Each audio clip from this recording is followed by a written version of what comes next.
சில பேர் வாழ்க்கையில நம்ம வேலை பார்க்குற இடங்கள்ல, அல்லது நம்மள சுற்றி இருக்கக்கூடிய மனிதர்களுக்கு நடுவுல, நம்பள விட திறமையில அவங்க குறைந்தவர்களா இருப்பாங்க. நம்ப அளவுக்கு படிச்சிருக்க மாட்டாங்க. நம்ப அளவுக்கு அவங்களுக்கு விஷயம் தெரியாது. ஆனா, அவங்களுக்கு கீழ நாம வேலை செஞ்சு கஷ்டப்படுற ஒரு காலகட்டம் இருக்கும். நெறைய பேர் வாழ்க்கையில இருக்கும்.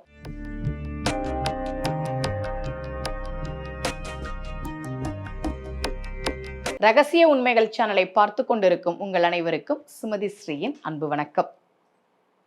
இந்த பகுதியில நம்ம நெறைய பரிகார முறைகள், பரிகார தலங்கள், ஆன்மீக கேள்வி பதில்கள், ஆன்மீக சந்தேகங்கள், என்ன பிரச்சனைக்கு என்ன மாதிரி வழிபாடு பண்ணணும்னு தொடர்ந்து பார்த்துக்கிட்டு இருக்கோம். ஒருத்தர் பத்திரிக்கை துறையில வேலை பார்க்கும்போது சொன்னாரு. அவருக்கு மேல ஒருத்தர் இருக்கிறாரு.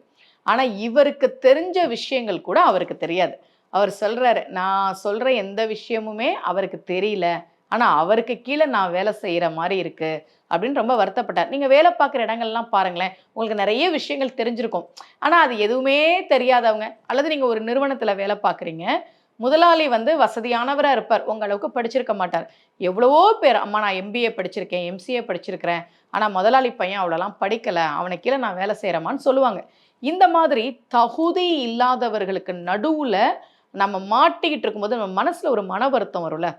அவங்களுக்கு கீழ நான் வேலை செய்றேன். என்னோட அறிவு, என்னுடைய திறமை, என்னுடைய படிப்பு, இதுக்கு நடுவுல இவங்களுக்கு மத்தியில நான் மாட்டிட்டு இருக்கேனே! இந்த மாரி வருத்தம் சில பேருக்கு இருக்கும். நிச்சயமா இருக்கும். அப்படி இருப்பவர்களுக்கு, நம்முடைய தகுதி தெரியாத ஒருத்தர்கிட்ட போய் நம்ம கஷ்டப்படுவோம் இல்லையா? அந்த மாதிரி யாராவது இருந்தீங்கன்னா, விஷ்ணு சகஸ்ர நாமத்தில வரக்கூடிய ஒரு நாமத்த நான் சொல்றேன். அதை நீங்கள் ஒவ்வொரு நாளும் பாராயணம் செய்கிறபோது, நிச்சயமாக உங்களுடைய திறமை, உங்களுடைய படிப்பு, உங்களுடைய அறிவுக்கு நீங்க அந்த பொறுப்புக்கு வருவீங்க. நிச்சயமா நம்பிக்கையோட பண்ணுங்க. ஏன்னா நம்ம அந்த தகுதியோட இருக்கோம். வாய்ப்பு தான் இல்லாம இருக்கிறோம் இல்லையா? விஷ்ணு சகஸ்ர நாமத்தில வரக்கூடிய 549வது திருநாமம்.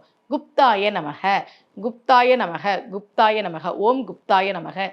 இப்படி சொல்லி நீங்கள் ஒவ்வொரு நாளும் பெருமாளை வழிபாடு செய்கிறபோது, இப்ப வெளிநாட்ல இருக்கிறோம், கோயிலுக்கெல்லாம் போக முடியாதும்மா அப்படின்னா, நீங்க இருக்கிற இடத்துல இருந்தே இந்த நாமத்த சொல்லிக்கிட்டே இருங்க. விஷ்ணு சகஸ்ரநாமம், லலிதா சகஸ்ரநாமம், இதில இருக்கக்கூடிய ஒவ்வொரு நாமமும் ஒரு மந்திரம்.